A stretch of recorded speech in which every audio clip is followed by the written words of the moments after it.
صبح بدا من طلعته. تو حضرت یعقوب علیہ السلام کے صاحبزادے تھے یوسف علیہ السلام. آپ بڑا پیار کرتے تھے تو باقی بھائی تھوڑا حسد کرنے لگے, انہیں جلنا شروع کر دیا. حضرت سیدنا یوسف علیہ السلام ایک دن فرمانے لگے اپنے والد سے کہ ابا جی میں نے خواب دیکھا ہے کہ 11 ستارے سورج اور چاند مجھے سجدہ کر رہے ہیں. قال یا بنی لا تقصص رؤیاک علی اخواتک, کہ بیٹا اپنا خواب اپنے بھائیوں سے نہ بیان کرنا, اپنا خواب اپنے بھائیوں سے نہ بیان کرنا. فَيَكِيدُوا لَكَ كَيْدًا, ہو سکتا ہے وہ تیرے خلاف کوئی سازش رچیں. کیوں رچیں؟ اس لیے کہ ان الشیطان للانسان عدو مبین, بے شک شیطان آدمی کا کھلا ہوا دشمن, وہ ہر وقت وسوسہ اندوزی کرتا ہے. تو لہٰذا بھائیوں سے بات بیان آپ نے نہیں بیان کی. آہستہ آہستہ نا وہ حسد بڑھتا. حسد بہت بڑی بیماری ہے. اگر نبیوں کے بیٹوں میں ہو سکتا ہے تو عام انسانوں میں کیوں نہیں ہو سکتا؟ انبیاء کے بیٹے اگر کر سکتے ہیں تو عام لوگ بھی. آپ جب کسی شخص کو دیکھیں نا کسی کے بارے میں کچے جملے بول رہا ہے, کمزور بات کر رہا ہے, تو پہلے اچھی طرح ٹٹول لیں کہ حق بیان کر رہا ہے یا صرف حسد کے بیچ رہ کے گفتگو کر رہا ہے. بہت بڑی بیماری ہے. انہوں نے ایک چال بنائی 10 نے مل کے کہ اس طرح کریں کہ ان کو کوئی سخت سزا دیں, انہیں قتل کر دیتے ہیں. پھر کہنے لگے مارتے نہیں کنویں میں پھینک دیتے ہیں. حضرت یعقوب علیہ السلام کی بارگاہ میں حاضر ہوئے تو حاضر ہو کے عرض کی کہ ہم سیر کرنا چاہتے ہیں تو ہمارا بھائی یوسف بھی تو ہمارا بھائی ہے نا, ہمارے ساتھ بھیجیں, وہاں کھیلے گا کودے گا کھائے گا پیے گا. حضرت یعقوب علیہ السلام نے فرمایا نہیں, مجھے ڈر لگتا ہے کہ کہیں میرے یوسف کو کوئی تکلیف نہ پہنچ جائے. کچھ ایسے ہوتے ہیں جنہیں جدا کرنے کو دل ہی نہیں کرتا کہ وہ جائیں نہ. کئی دفعہ بعض بچے نالائق ہوتے ہیں, وہ جدا ہوتے ہیں لیکن ان کو جدا کرنے کو دل. لیکن حضرت یوسف تو لائق بچے تھے نا اپنے والد کے, ان کا بھی نہیں ارادہ تھا. بھائی لے گئے اور لے جا کر کے حضرت یوسف علیہ السلام کو پہلے بہت زیادہ مارا. پھر حضرت یوسف علیہ السلام کا کرتا اتار کے ان کے ہاتھ باندھے. پھر بڑے بھائی نے یہودا نے رسی کے ساتھ باندھ کے کنویں میں لٹکا دیا. اور پھر جب درمیان میں پہنچے تو پھر رسی کو کاٹ دیا. حضرت یوسف جب گرے پانی میں آواز آئی تو ہنسے. مفسرین نے لکھا ہے کہ اللہ تعالیٰ نے حضرت جبریل امین کو بھیجا, فرمایا جاؤ میرے یوسف کو پکڑ کے نا تو احتیاط کے ساتھ نیچے رکھ دو. حضرت یوسف کو رکھ دیا گیا. 3 دن اور 3 راتیں جناب یوسف کنویں میں رہے. بچانے والا زیادہ بڑا ہے, محفوظ رکھنے والا زیادہ طاقتور ہے. 3 دن اور 3 راتیں کنویں میں رہے. انہوں نے کیا کیا کہ حضرت یوسف کا کرتا چونکہ اتار لیا تھا, 2 کرتے انہوں نے پہنے ہوئے تھے. بعد میں مفسرین نے لکھا ہے ایک تو کرتا وہ تھا جنہوں نے استعمال کیا, تو ایک کرتا بطور تعویذ کے حضرت یعقوب نے ان کے گلے میں ڈال دیا بطور برکت کے. تو وہ کرتا بھی ان کے گلے میں تھا. ایک کرتے سے انہوں نے باندھ دیا. دوسرا کرتا جو تھا نا اس کو خوند لگا کے نا بکری کا, تو حضرت یعقوب کے پاس آئے اور جب دروازے تک پہنچے تو شور کرنے لگے زور زور سے. حضرت یعقوب پریشان ہو کے باہر آئے, چونکہ وہ بکریاں بھی ساتھ لے کے گئے تھے, بکریاں چرایا کرتے تھے.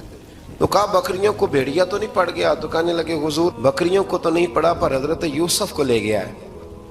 اور حضرت یوسف علیہ السلام شہید ہو گئے. حضرت یعقوب علیہ السلام نے نا وہ کرتا دیکھا تو کرتا دیکھ کے فرمانے لگے بڑا سیانہ تھا بھیڑیا, یوسف سارا کھا گیا ہے پر کرتا کسی جگہ سے پھٹا بھی نہیں. اس کا مطلب ہے کہ حضرت یعقوب کو سمجھ آ گئی کہ میرے یوسف کو بھیڑیے نے کھایا نہیں ہے. یہ قرآن مجید ہے. فرمایا بڑا سمجھدار تھا بھائی, کرتا پھٹا بھی نہیں اور یوسف وہ سارا کھا گیا. اب یہ روز وہاں بکریاں چرانے جاتے تھے. یا جناب یعقوب تو رونے لگے تو بھائی روز جاتے تھے, جھانک جھانک کے دیکھتے تھے کہ یوسف ہے کہ نہیں. تیسرے دن ایک قافلہ وہاں سے گزرا جو مصر جا رہا تھا.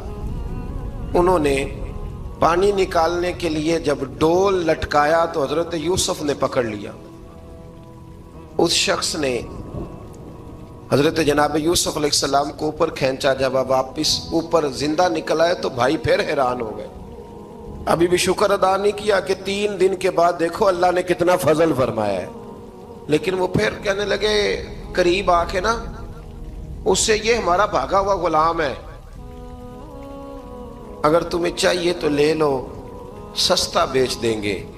حضرت یوسف کا قول بعد مفسرین نے لکھا ہے، آپ فرماتے ہیں کہ مجھے جب انہوں نے تھپڑ مارے تو اتنی تکلیف نہیں ہوئی، کنویں میں پھینکا تو اتنی تکلیف نہیں ہوئی، تکلیف تب ہوئی جب انہوں نے مجھے بھائی نہیں مانا اور کہنے لگے یہ ہمارا بھاگا ہوا غلام ہے۔ تو کہا کتنے کا بیچو گے؟ کہا تم 20 درہم دے دو اور لے لو۔ 20 درہم کا جناب یوسف کو بیچ دیا۔ وہ لے گئے مصر کی منڈی میں، وہاں قیمت لگنے لگی، کتنے ہزار، اتنے ہزار، اتنے ہزار۔ اللہ اکبر۔ جناب یوسف کہتے میں نے وہ رنگ بھی دیکھا کہ جب میرا باپ سب سے بڑھ کر مجھ سے پیار کرتا تھا، اور آج میں وہی یوسف ہوں جس کی بولیاں لگ رہی، جس کی بولیاں لگ رہی۔ عزیز مصر آ گیا، مصر کا جو مال خزانہ کا مالک تھا وہ شخص آ گیا۔ اس میں بھی کئی اقوال ہیں کہ وہ بادشاہ تھا کہ کیا تھا، بہرحال عزیز مصر آیا، خزانوں پر قبضہ اسی کا تھا۔ اس نے حضرت یوسف علیہ السلام کے وزن کے برابر سونا تول کے دیا، وزن کے برابر چاندی تول کے دی، وزن کے برابر اس نے ہیرے جواہرات دیے، پھر گھر لے گیا۔ اور جناب یوسف علیہ السلام فرماتے ہیں میں ایک آزمائش سے نکلا، جب گھر آیا تو بڑے سکون سے رہنے لگا۔ عزیز مصر نے اپنی بیوی زلیخا سے کہا اس کا خاص خیال رکھنا۔ فرماتے ہیں محبت ملنے لگی، پیار ملنے لگا، گھر میں بڑی خوشی سے رہنے لگا، پر اللہ کو کچھ اور ہی منظور تھا۔ آزمائش پر آزمائش ذرا دیکھیے گا، پہلے باپ کا پیار، پھر کنواں، پھر کنویں سے بچ گئے تو مصر کی منڈی۔ فرماتے ہیں وہاں سے میں بچ کے آیا، عزیز مصر کے گھر رہنے لگا۔ زلیخا فریفتہ ہو گئی، گناہ کی دعوت دینے لگی۔ تو حضرت یوسف نے کہا قال معاذ اللہ، میں اللہ کی پناہ چاہتا ہوں۔ سارے دروازے بند کر کے جب وہ پیچھے بھاگی، اصل حسین وہی شخص ہوتا ہے جو اپنے باطن کے حسن کو بچا لیا کرتا ہے۔ جو سوداگری کرنے لگے وہ تھوڑا حسین ہوتا ہے۔ حضرت یوسف علیہ السلام جب بھاگے تو اس نے پیچھے سے پکڑ کے کرتا کھینچا، کرتا پھٹ گیا۔ ابھی آپ دروازے تک پہنچے تھے، عزیز مصر خود آ گیا۔ اس نے آگے کہا یہ کیا ہو رہا؟ تو اس نے مکر کیا، زلیخا نے، کہنے لگی کہ ہونا کیا ہے، اس کو گھر میں رکھ کے پالا ہے، اب جوان ہوا ہے تو معاذ اللہ اس نے میرے طرف دست درازی کرنے کی کوشش کی ہے۔ حضرت یوسف پھر خاموش ہو گئے۔ بھائی بیچ رہے تھے تو پھر بھی خاموش تھے۔ کبھی کبھی کچھ چیزیں خاموش رہ کے سہنی پڑتی، زخم پہ زخم کھا کے جی، خون جگر کے گھونٹ پی، آہ نہ کر لبوں کو سی، یہ عشق ہے کو دل لگی نہیں۔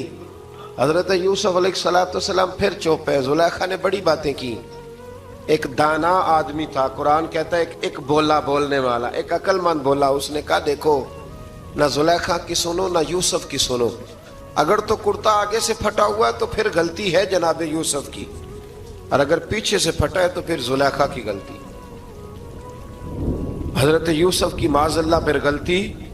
تو عزیز مصر نے کرتا دیکھا تو پیچھے سے پھٹا تھا، لیکن امام قرطبی کہتے ہیں وہ کوئی عقل مند آدمی نہیں، وہ تو 4 مہینے کا بچہ تھا، وہ ایک 4 مہینے کا، وہ قریب تھا۔ حضرت یوسف علیہ السلام کی گواہی دینے کے لیے اللہ نے اسے زبان دی تھی، زلیخا کے ماموں کا بیٹا تھا، 4 مہینہ کا گہوارے میں لیٹا ہوا، جب بادشاہ سے فیصلہ نہیں ہو رہا تھا اور بادشاہ پریشان تھا عزیز مصر کے کسی کو جا کے بتاؤں گا تو کوئی کیا سوچے گا، اس کے گھر میں کیا کچھ ہوتا ہے۔ کہتے پریشان تھا تو پنگوڑے سے بچہ بول پڑا، کہنے لگا بادشاہ اگر تو کرتا آگے سے پھٹا ہے تو پھر معاذ اللہ غلطی حضرت یوسف کی، اگر پیچھے سے پھٹا ہے تو پھر زلیخا کی، تو کرتا پیچھے سے پھٹا تھا۔ حضرت یوسف کے حق میں گواہی مکمل ہو گئی۔ اب آہستہ آہستہ نا دربار میں محل میں بات پھیلنے لگی، تو بیویاں کہنے لگی اوہو زلیخا تو ایک غلام پہ عاشق ہو گئی ہے، ایک غلام پہ۔ تو زلیخا کہنے لگی تو اجے میرا محبوب نہیں ڈٹھا۔ یہ رٹے ڈالنے والے دیکھتے نہیں اور دور کھڑے رہ رہ کے کہانیاں سناتے رہتے۔ اس نے کہا تو نے ابھی دیکھا نہیں نا، تو نے ابھی تجھے کیا پتا ہو کہ ماجرا کیا ہے؟ تو کہنے لگی نہیں تو غلام پہ. اس نے کہا چلو تجربہ کراتی ہوں. ساری عورتوں کو بٹھایا, ہاتھ میں ایک ایک سیب دیا, ایک ایک چھری دی, اور جب پوری تیاری ہو گئی پھل کاٹنے کی عورتوں کی, تو جناب یوسف سے کہا ذرا جھلک تو دکھاؤ. تو حضرت یوسف نے جب جھلک دکھائی تو قرآن کہتا ہے سیب کاٹنے کی بجائے ہاتھ کاٹ لیے, اور کہنے لگی اوہو یہ کوئی بشر نہیں, یہ تو کوئی فرشتہ ہے, یہ کوئی فرشتہ ہے, یہ تو کوئی اللہ تبارک و تعالیٰ کی طرف سے آنے والا کوئی کرامت والا, عزت والا, شان والا فرشتہ ہے. حضرت زلیخا کہنے لگی سمجھ آئی ہے پھر, تو مجھ پر شکوہ کرتی تھی. تو اب وہ بات بھی آہستہ آہستہ پھیلنے لگی کہ حضرت یوسف علیہ السلام کی غلطی نہیں, غلطی زلیخا کی. اب بادشاہ نے زلیخا سے کہا کہ اگر تو میں تیری بات کروں تو تیرے ساتھ میری بدنامی کا بھی ڈر ہے, کیا کرے؟ طے یہ پایا کہ حضرت یوسف کو جیل میں ڈال دیا جائے. پہلے بھائیوں کے تھپڑ, پھر کنواں, پھر مصر کی منڈی, پھر زلیخا کا الزام, اور پھر باری آ گئی جیل جانے کی. حضرت یوسف علیہ السلام کو جیل میں, کچھ نے لکھا ہے 12 سال جیل میں رہے, جیل میں ڈال دیا.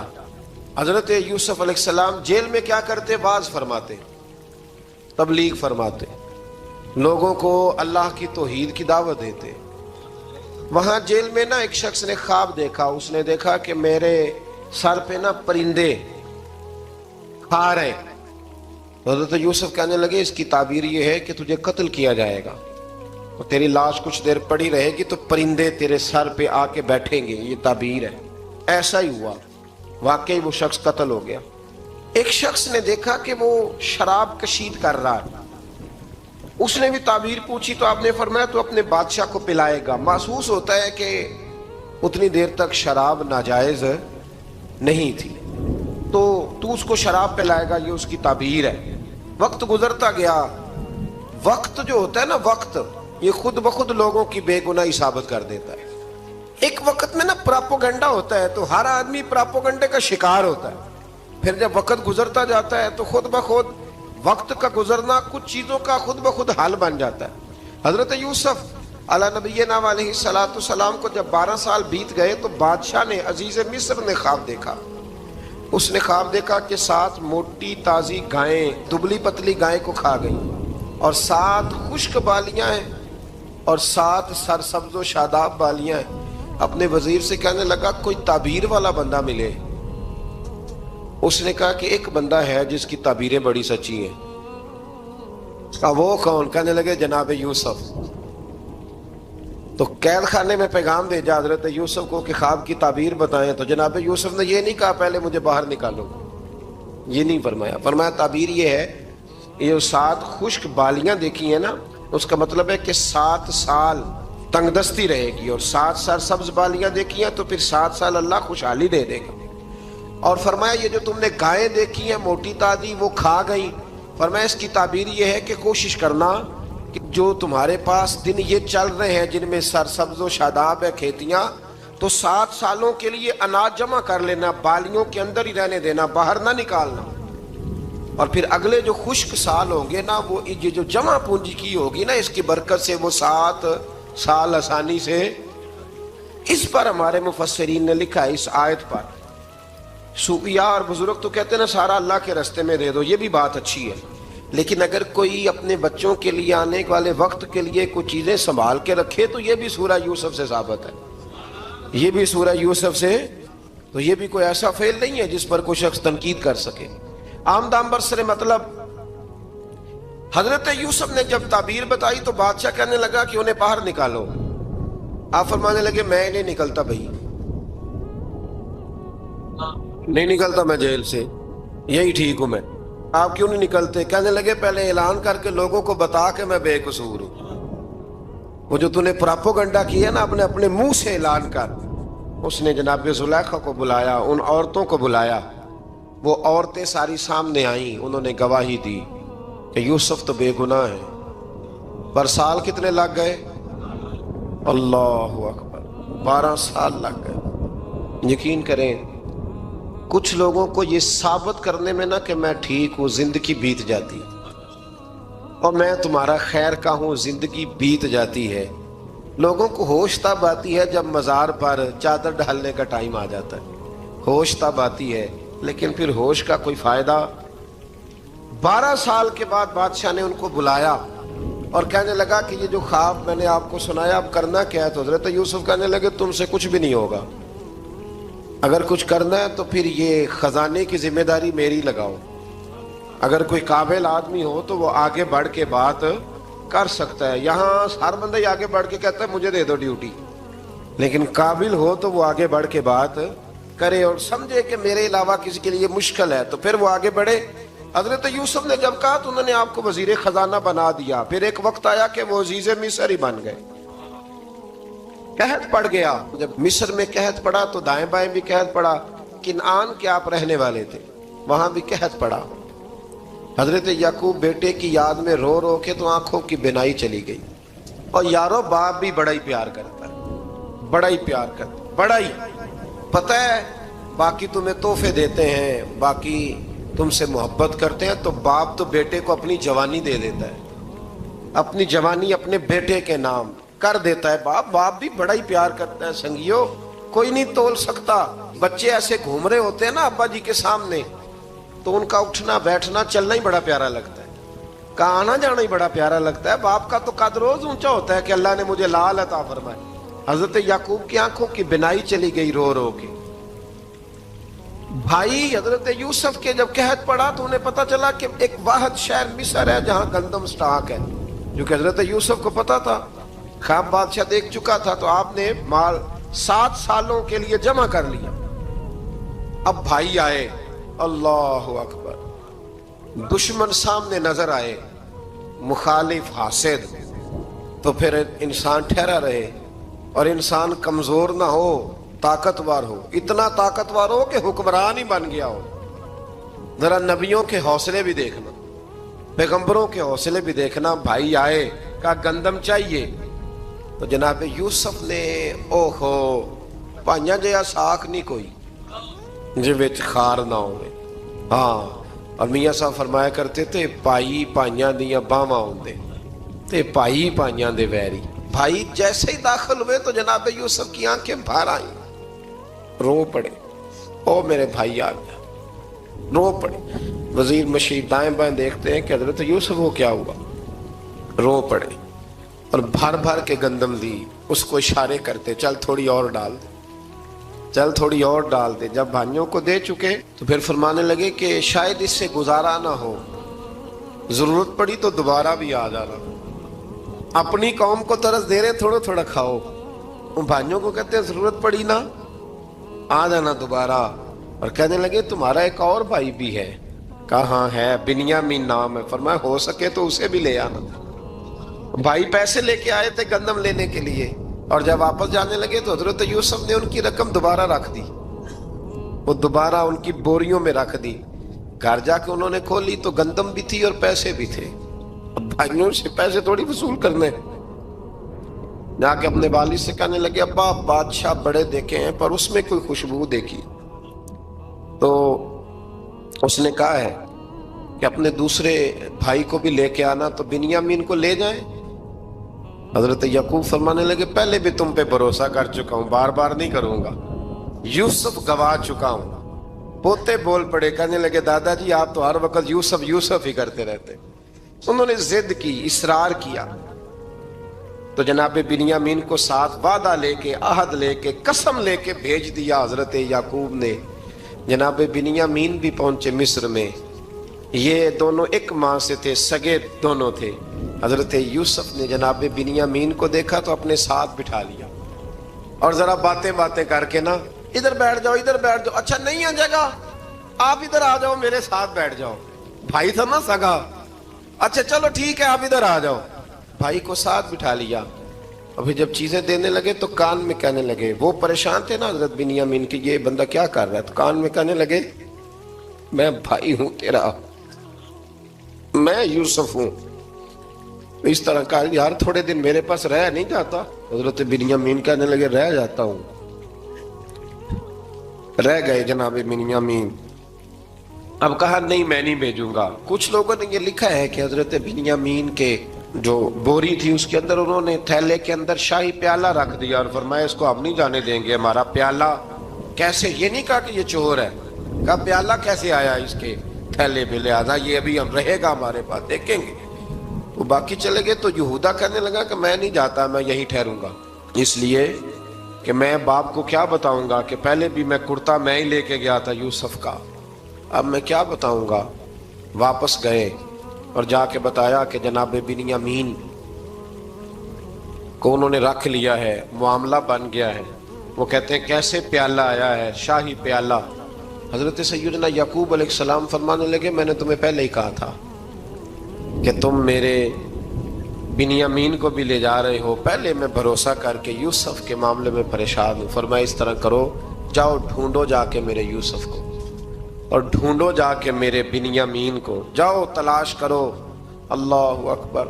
بھائی دوبارہ آئے, گندم بھی ختم ہو گئی تھی. آتے ہی کہا کہ اے عزیز مصر بڑی بری حالت ہے, ہم بڑے پریشان ہیں, ہمارے باپ کی رو رو کے آنکھیں چلی گئی ہیں, مہربانی کرو کچھ گندم بھی دے دو اور اس طرح کرو کہ ہمارا بھائی بھی ہمیں واپس کر دو تاکہ ہم اسے لے جائیں اور ہمارے والد گرامی کی آنکھیں ٹھنڈی ہوں.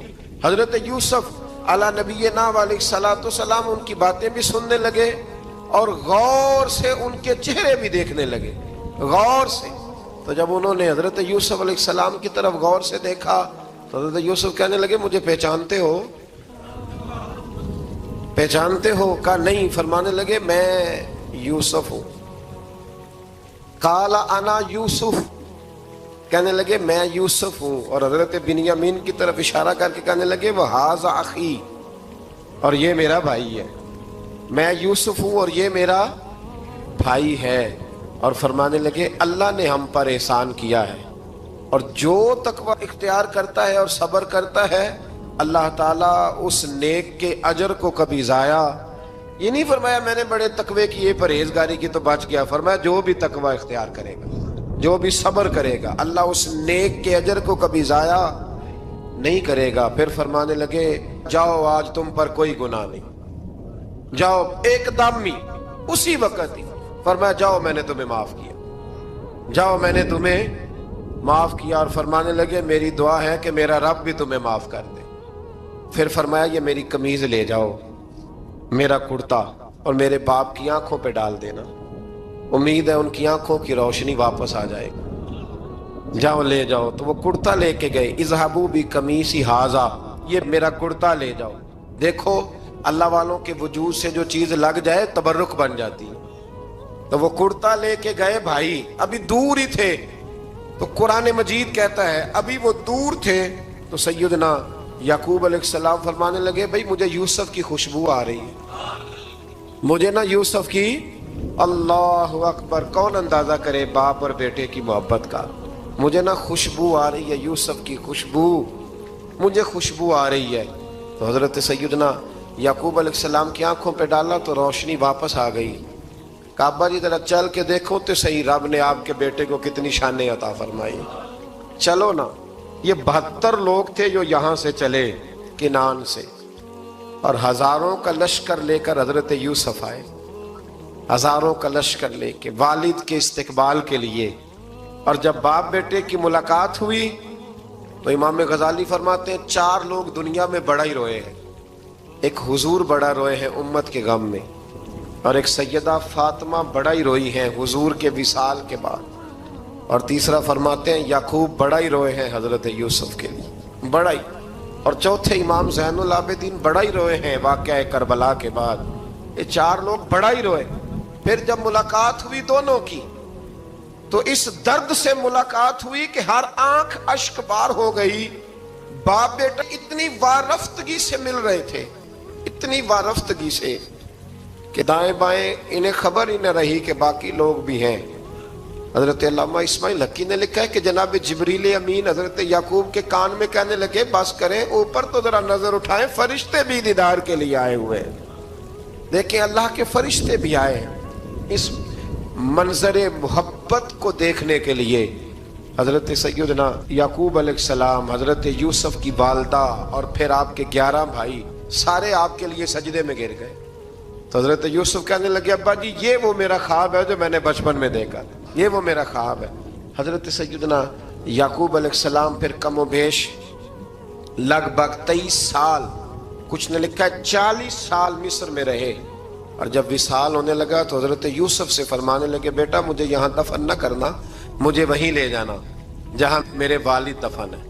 وہاں جا کے وہ دفن ہوئے. حضرت یوسف علیہ السلام نے پھر سالوں حکومت کی مصر پر, پھر وہیں ان کی تدفین ہوئی, اور جب تدفین ہوئی تو اختلاف ہو گیا. ہر قبیلہ کہتا تھا ہم نے اپنی طرف یوسف کو دفن کرنا ہے, اس لیے کہ جس طرف ان کو دفن کریں گے خوشحالیاں ہوں گی. پھر فیصلہ ہوا کہ سنگ مرمر کے تابوت میں رکھ کے حضرت یوسف کو دفن کیا جائے, اور دفن کرنے کے بعد ایسی جگہ پہ دفن کیا جائے جہاں سے پانی چھو کے گزرتا ہے. تو ان کو وہاں دفن کیا گیا, پانی چھو کے گزرتا تھا, لوگ کھیتیوں کو لگاتے تھے اور مصر سرسبز و شاداب رہتا تھا. اور پھر حدیث پاک میں موجود ہے, مولا علی شیر خدا رضی اللہ تعالی عنہ فرماتے ہیں کہ نبی کریم علیہ الصلوۃ والسلام کی بارگاہ میں ایک اعرابی آیا. حضور نے فرمایا کچھ مانگ لو. اس دیہاتی سے حضور نے فرمایا ہے آج وہ مائل باتا اور بھی کچھ مانگ لے. تو وہ کہنے لگا حضور آپ مجھے سواری کے لیے اونٹ دے دیں. حضرت علی کہتے ہیں میں نے کہا ہے افسوس, مانگا بھی تو کیا مانگا. حضور نے فرمایا چل کچھ اور مانگ لے. کہنے لگا چلے آنے جانے کے لیے کرایہ بھی دے دے, زادرہ بھی دے دے, کھانے. کیا مانگا؟ تو حضور علیہ السلام نے اسے دے دیا. تو محبوب فرمانے لگے تجھ سے تو موسیٰ علیہ السلام کے دور کی وہ بوڑھی اچھی تھی. کہا وہ بوڑھی کون سی بوڑھی؟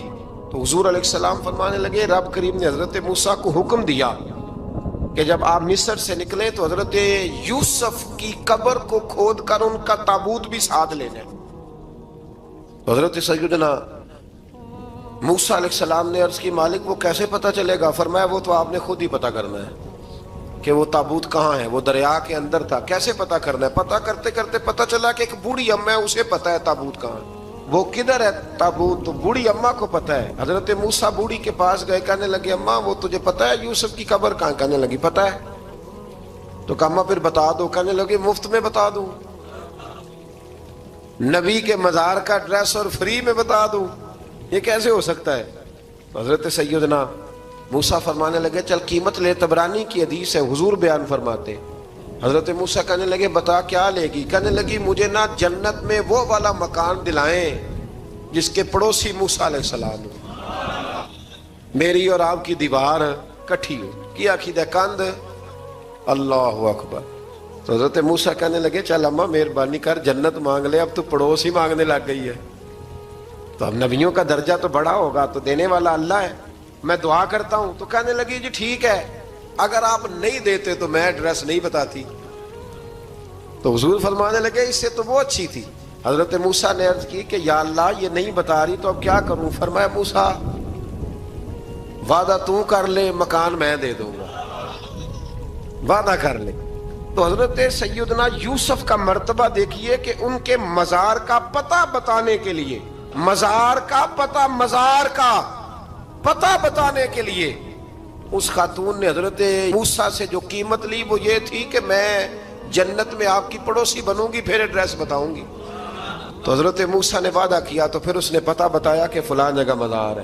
یہ تقریباً سینکڑوں سال بعد حضرت موسیٰ وہ وہاں سے نکال کے تابوت کو اپنے ساتھ لے کر کے گئے. یہ وہ واقعہ جسے قرآن نے احسن القصص قرار دیا. اللہ کریم نے ہمیں اس واقعے میں یہ بتایا ہے کہ معاملات زندگی سے گھبرایا نہ کرو. جب بھی کوئی آزمائش آتی ہے نا تو پھر اللہ دو آسانیاں عطا کرتا ہے. اور یہ بھی یاد رکھیں جو آسانیوں والے ہوتے ہیں نا آزمائشیں بھی انہیں آتی ہیں. جو لاڈلے زیادہ ہوتے ہیں کئی دفعہ تکلیفیں بھی زیادہ. اللہ تعالیٰ لاڈلوں کو تکلیفوں سے محفوظ رکھے, لیکن تکلیفیں بھی زیادہ انہیں آتی ہیں. حضرت یوسف لاڈلے تھے تو سیدھے کنویں میں گئے تھے, لیکن اللہ بڑا کریم ہے, بھائیوں نے 20 درہم قیمت لگائی. رب کریم نے فرمایا دیکھنا پھر میں اپنے یوسف کی کیا قیمت بیان کرتا ہوں. پھر کروڑوں اور اربوں قیمت لگی. پھر کہاں کی آزمائش تھی, کہاں کی بات تھی. وہ ہر جگہ صابر رہے, کسی جگہ ان کا کوئی شکوہ نظر, ایک تقوی دوسرا صبر, خاموشی. ہم لوگ نا بول کے لڑ کے فتح حاصل کرنا چاہتے ہیں. یاد رکھنا آخری بات عرض کرنے لگا ہوں، صبر کرنا اور کام کرنا، صبر کرنا اور اپنے حصے کا رزلٹ اپنی مرضی کا نہ مانگنا، رزلٹ رب کریم کی مرضی کا، نتیجہ صبر کریں اور اپنے حصے کی ڈیوٹی کریں، پھر دیکھیں اللہ کتنا عطا فرماتا ہے۔ ڈیوٹی میں بھی کمزوری نہ کریں اور بے صبری کا مظاہرہ بھی کبھی نہ کریں۔ اللہ تعالی ہمیں حضرت یوسف کا صدقہ نصیب فرمائے۔ قوم سبت کا ذکر فرمایا اللہ نے، ہفتے والے دن کچھ لوگ نافرمانی کرتے ہیں۔ ہمارے بھی ہیلے بہانے ہیں نا آج کل کاروبار میں، تو اسی سپارے کی آیت نمبر 65 کے اندر اللہ تعالیٰ نے حضرت داؤد کی قوم کا ذکر کیا کہ اللہ نے انہیں حکم دیا تھا کہ ہفتے والے دن مچھلیاں نہیں پکڑنی، تو وہ کہتے تھے چلو ہاتھ لگا کے نہیں پکڑنی، ہاتھ لگا کے۔ وہ ہمارے لوگ ہیلے بہانے تلاش کر لیتے ہیں نا، وہ بڑے جناب انشورنس والا آ گیا، اب وہ بینک والا آ گیا، وہ فلانے صاحب آ گئے، وہ تروڑ مروڑ کے کہانیاں باتیں، اور پھر ہمیں بھی رستے مل جاتے ہیں بچنے کے۔ مفتی صاحب نے کہہ دیا تھا، ایک مولانا سے میں نے ان کو کہا ہفتے والے دن مچھلیاں نہیں پکڑنے کا، نہیں پکڑتے، چھوٹے چھوٹے حوض بنا لیے تو مچھلیاں زیادہ آتی تھی اس دن۔ یہ بھی اللہ کی قدرت تھی، نماز کے وقت گاہک زیادہ آتے ہیں، یہ اس کی قدرت ہوتی ہے۔ تو وہ مچھلیاں حوض میں جمع ہو جاتی ہیں، یوں سمجھ لیں کہ جال انہوں نے لگا لیے ہوئے تھے، تو جال میں وہ پھنستی رہتی تھی، حوضوں میں آتی رہتی تھی۔ ہفتے کو نہیں پکڑتے تھے، اتوار کو پکڑ لیتے تھے، تو پھر اللہ نے انہیں سزا دی۔ فرمایا تماشے کرتے ہو اللہ کے حکم کے ساتھ، کیا سزا دی؟ فَقُلْنَا لَهُمْ كُونُوا قِرَادَةً خَاسِئِينَ، فرمایا بندر بن جاؤ دھتکارے ہوئے۔ جو رزق حرام طریقے سے کماتے تھے رب انہیں بندر بنا دیتا تھا۔ ابھی بھی میں نے دیکھے ہیں بڑے بڑے تاجر پاگلوں جیسی زندگی گزار رہے ہیں، نفسیاتی طور پہ سکون نہیں ہے، کروڑوں روپیہ پڑا ہے۔ کیوں؟ اس لیے کہ رب کے بتائے ہوئے طریقے کے مطابق تجارت نہیں کرتے۔ آگے ایک اور دلچسپ بات آ گئی، بنی اسرائیل کے اندر نا ایک شخص نے اپنے چچا کو قتل کر دیا جائیداد کے لیے۔ یہ دیکھیں کب سے لوگ جائیداد کے لیے قتل کرتے آ رہے ہیں۔ چچا کو قتل کر دیا، اور قتل کر کے حضرت موسیٰ علیہ السلام کے پاس آئے کہ میرے چچا کو کسی نے قتل کر دیا ہے، تو بتائیں کیا کرنا ہے؟ تو آپ نے فرمایا کہ گائے ذبح کرو، اور اس کا ایک ٹکڑا مقتول کو مارو، مرنے والے کو، وہ خود اٹھ کے بتا دے گا مجھے کس نے قتل کیا ہے۔ اب ارادہ نہیں تھا گائے ذبح کرنے کا، تو بہانے کرنے لگے۔ ارادہ نہیں نہ ہوتا تو پھر کیا ہوتے ہیں؟ کہنے لگے گائے کس طرح کی ہو، بوڑھی ہو کہ بچی ہو، رنگ کیسا ہو، جوان ہو کہ چھوٹی ہو، حال میں ایک دفعہ چلنا سیکھ گئی ہو یا ابھی نہ سیکھی ہو۔ تو بتاتے گئے تو رب بھی شرطیں بیان کرتا گیا، گہرے زرد رنگ کی ہو، حال کے اندر اسے نہ چلایا گیا ہو، پانی نہ نکالا گیا ہو، نہ بچی ہو نہ جوان ہو، اس کے درمیان ہو۔ یہ ساری شرطیں کہاں پائی جاتی تھی؟ حضرت موسیٰ علیہ السلام کی قوم کا ایک شخص تھا جو اللہ کا ولی تھا۔ وہ جب انتقال کرنے لگا نا، اللہ اکبر، دیکھو رب ولیوں کی اولادوں پر بھی کتنا فضل فرماتا ہے۔ وہ جب انتقال کرنے لگا تو ایک اس کے پاس چھوٹی سی بچیا تھی، گائے کی بچی، اس نے جنگل میں چھوڑ دی۔ کہنے لگا یا اللہ میں تیرے نام پہ چھوڑتا ہوں، میرا بچہ جوان ہو جائے تو اسے دے دینا، اور تو سرمایہ ہی کوئی نہیں۔ بچہ بڑا ہوا تو بچہ بھی بڑا نیک تھا، اپنی ماں کا بڑا فرما بردار تھا۔ اس کی ماں نے کہا بیٹا تیرے باپ نے ایک گائے چھوڑی تھی۔ تو بچہ جنگل میں گیا اور جا کے کہنے لگا اے اللہ میری گائے مجھ سے ملا دے۔ تو رب کریم نے وہ گائے واپس کر دی، وہ گائے گھر لے آیا۔ اب وہ کہنے لگا اماں بیچ دوں، تو اماں کہنے لگی بیٹا میرے پوچھے بغیر نہ بیچنا۔ کئی دفعہ گاہک لگے پر اس نے کہا جب تک میری اماں نہ کہے گی میں بیچوں گا۔ ادھر بنی اسرائیل والے شرطیں جتنی گائے کے بارے میں پوچھ چکے تھے وہ ساری اسی گائے میں پائی جاتی تھی۔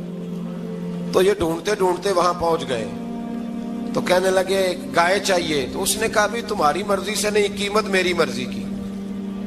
ایک مفسر نے تو یہاں تک لکھا ہے کہ اس نے کہا گائے ذبح کر کے نا، تو جتنا گائے کے اندر گوشت ہوگا نا اتنا ہی کھال کے اندر تو مجھے مال بھر کے دو گے، اتنے سکے بھر کے دو گے، اتنی اشرفیاں بھر کے دو گے تو پھر تمہیں گائے دوں گا۔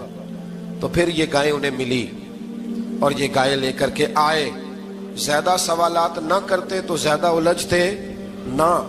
ہم بھی دین کے معاملے میں بڑے سوال جواب کرتے ہیں، اتنا سوال کریں جتنی اس کی ضرورت ہے. ان لوگوں نے سوالات زیادہ کیے تو پھر الجھ زیادہ گئے. تو میرے بھائی اس کا ذکر بھی اللہ تبارک و تعالیٰ نے پہلے پارے کے اندر بیان فرمایا. پھر اللہ کریم نے فرمایا کہ کچھ ایسے لوگ بھی ہیں یہودیوں میں سے جن کا دعویٰ ہو گیا ہے کہ ہم اللہ کے بڑے پیارے ہیں. فرمایا یہ صرف ان کے منہ کی باتیں ہیں, یہ تو قیامت میں پتہ چلے گا نا کہ اللہ کا پیار کس کے ساتھ زیادہ ہے. اور پھر یہ بھی یہودیوں نے دعویٰ کیا ہے. اسی پارے میں اللہ فرماتے ہیں کہ ان کا دعویٰ ہے کہ ہم اللہ کے بڑے پیارے ہیں, جنت میں ہم ہی جائیں گے. تو اللہ فرماتا ہے پھر مرنے کی دعا تو کرو, جنت میں تو مر کے جانا ہے نا. لیکن رب فرماتے ہیں یہ کبھی مرنے کی دعا نہیں کریں گے, اس لیے کہ انہیں پتہ ہے کہ ہم نے آخرت کے لیے کیا بھیجا. لے جی پہلا حکم آ گیا یا ایھا الذین آمنوا کہہ کے, پہلی آیت قرآن پاک پہلے سپارے میں پہلی آیت جس میں اللہ نے کہا یا ایھا الذین آمنوا. تو پہلا حکم آمنوا کہہ کے آیت نمبر 104 میں جو اللہ نے حکم دیا ہے نا وہ نبی پاک کی تعظیم کا حکم ہے. پہلا حکم ہی اللہ نے حضور کی عزت اور ناموس کا ارشاد فرمایا. پہلا اس ترتیب کے لحاظ سے وہ ہوا یہ کہ جب نبی پاک کو بات ارشاد کرتے تو صحابہ کرام اٹھ کے عرض کرتے رائینا یا رسول اللہ, حضور سمجھ نہیں آئی ذرا رعایت کر دے.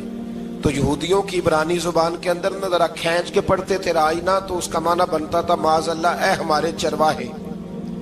بکریاں چرانے والے کو بھی وہ رائینا کہتے تھے. تو جب صحابہ یہ کہنے لگے تو اللہ نے منع ہی کر دیا. فرمایا میرے محبوب کے غلاموں اس لفظ کے پیچھے چھپ کے, اس لفظ کے پیچھے چھپ کے لوگ میرے نبی کی بے ادبی کر جاتے ہیں. تو جس لفظ کا کوئی ایک معنی بے ادبی والا بنتا ہو وہ لفظ بھی میرے نبی کے لیے نہ کہو.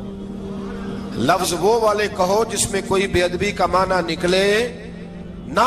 یہاں لوگوں نے بڑے بڑے لفظ نہیں بول دیے پھر کہتے میرا مطلب یہ تھا, میرا مطلب وہ تھا. تو تو نے وہ لفظ بولا کیوں جس کا کوئی غلط مطلب بھی نکل سکتا تھا. اللہ نے فرمایا یا ایھا الذین آمنوا لا تقولوا رائینا, اے ایمان والو رائینا کہو ہی نہ. تو یا اللہ کیا کہیں؟ فرمایا وقولوا انظرنا, تم کہو یا رسول اللہ ایک نظر فرمائیے. انداز دیکھیے انظرنا ایک نظر. تو ہمارے بزرگ تو پہلے ہی بڑے پیار والوں نے کہہ دیا یا رسول اللہ انظر حالنا. کہتے کہاں سے لاتے ہو جملے؟ میں نے کہا اللہ کی کتاب سے. یا رسول اللہ انظر حالنا یا حبیب اللہ اسمع قالا. تو تم کہو انظرنا, محبوب نظر کرم کرے, واسمعوا. اور کیا ضرورت ہے دوبارہ پوچھنے کی؟ اللہ کہتا ہے پہلے ہی دھیان سے سنا کرو, پہلے ہی واسمعوا, پہلے ہی احتیاط سے سنو. وللکافرین عذاب علیم, اور کافروں کے لیے دردناک عذاب ہے. لے جی اسی پارے میں اللہ تبارک و تعالیٰ نے پھر اہل یہود کا ذکر کیا. تو یہود کہنے لگے کہ ہم حضرت ابراہیم کے ماننے والے ہیں. تو اللہ کریم نے وہ بھی ذکر کیا کہ میں نے تو ابراہیم کو آزمایا ہے. وَإِذِ ابْتَلَىٰ إِبْرَاهِيمَ رَبُّهُ بِكَلِمَاتٍ فَأَتَمَّهُنَّ, ہم نے ابراہیم کو کچھ چیزوں سے آزمایا ہے, وہ ہماری آزمائش پہ پورے اترے.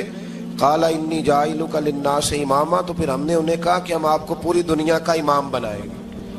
وہ آزمائش کیا تھی؟ آگ میں جانا بھی آزمائش, بیٹے کا نہ ہونا بھی آزمائش. بیٹا ہوا تو پھر اسے وادی غیر ذی زرع ان میں چھوڑ کے آنا بھی آزمائش. بڑا ہوا تو پھر ذبح کرنا بھی آزمائش. فرمایا جہاں جہاں آزمایا ہے نا ابراہیم ہماری آزمائش میں پورے اترے.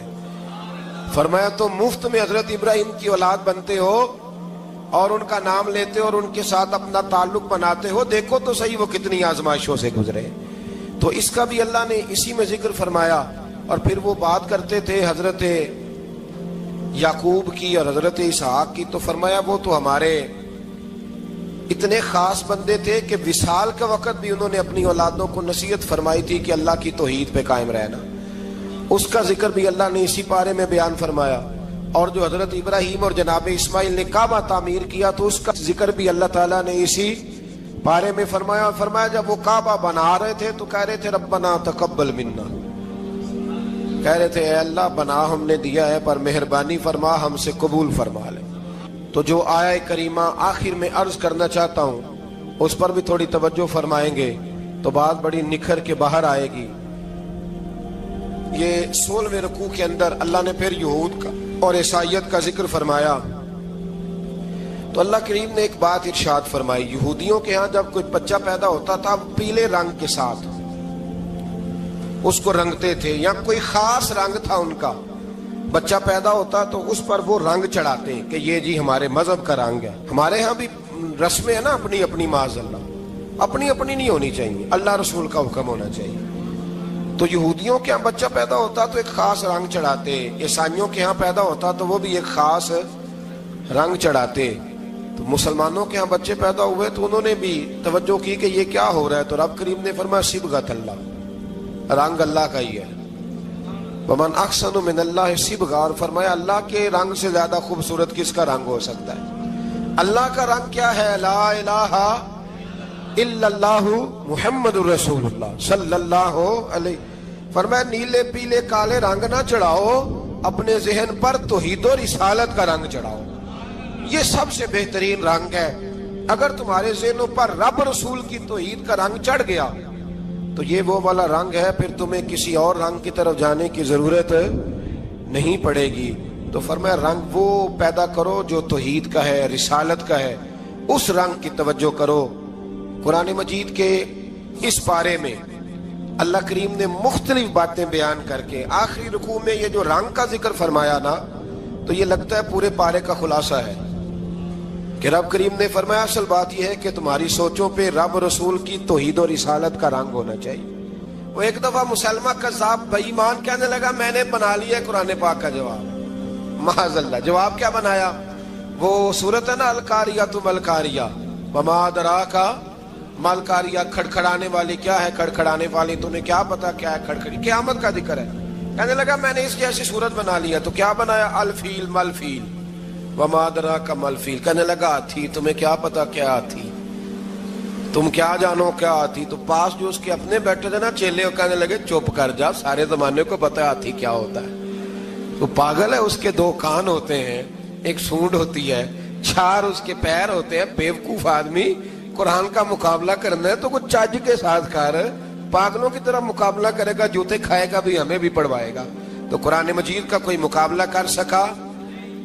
تو اس آیہ مبارکہ میں اللہ نے کافروں کو یہ کہا اگر مقابلہ نہیں کر سکتے تو پھر اللہ سے ڈرو، ورنہ دوزخ میں ڈالے جاؤ گے، وہ جس کا ایندھن آدمی اور پتھر ہے، اور بنائی بھی کافروں کے لیے گئی ہے. اعدت للکافرین، جہنم کس کے لیے بنائی گئی ہے؟ کافروں اور منافقوں کے لیے. مسلمانوں کے لیے بنائی گئی. مسلمان مرضی سے چھلانگے لگائیں تو ان کی موج ہے، ورنہ ان کے لیے جہنم، ان کے لیے اللہ نے جنت بنائی ہے. اور یہ بات کرتے ہی رب کریم نے فرمایا اے محبوب علیہ الصلوۃ والسلام، مومنوں کو خوشخبری دے دیں کہ اللہ نے ان کے لیے جنت بنائی ہے، اس میں باغات ہیں، انہیں رزق دیا جائے گا کھانے کے لیے، اور اس میں انہیں پاکیزہ بیویاں دی جائیں گی، اور پھر وہ اس میں ہمیشہ رہیں گے، انہیں اس سے نکالا نہیں جائے گا. اللہم صلی علی سیدنا و مولانا محمد. اللہم صلی علی سیدنا و مولانا محمد. اللہ کے شیر ہے در کرار پر درود، اللہ کے شیر ہے در کرار پر درود، اللہ کے شیر ہے در کرار پر درود. حضرت حسن حسین کے کردار پر درود. اللہم صلی علی سیدنا و مولانا محمد وعلی سیدنا علی و سیدتنا فاطمہ و سیدتنا زینب و سیدنا حسن و سیدنا حسین وعلی آلہ و صحبہ و بارک وسلم. زینب کی بارگاہ میں، زینب کی بارگاہ میں زینب کی بارگاہ میں زینب کی بارگاہ میں سلام نیاز ہے زینب کی بارگاہ میں سلام نیاز ہے جو مرتضیٰ کی لاڈلی زہرا کا ناز ہے اللہم صلی علی سیدنا و مولانا محمد وعلی سیدنا علی و سیدتنا فاطمہ و سیدتنا زینب و سیدنا حسن و سیدنا حسین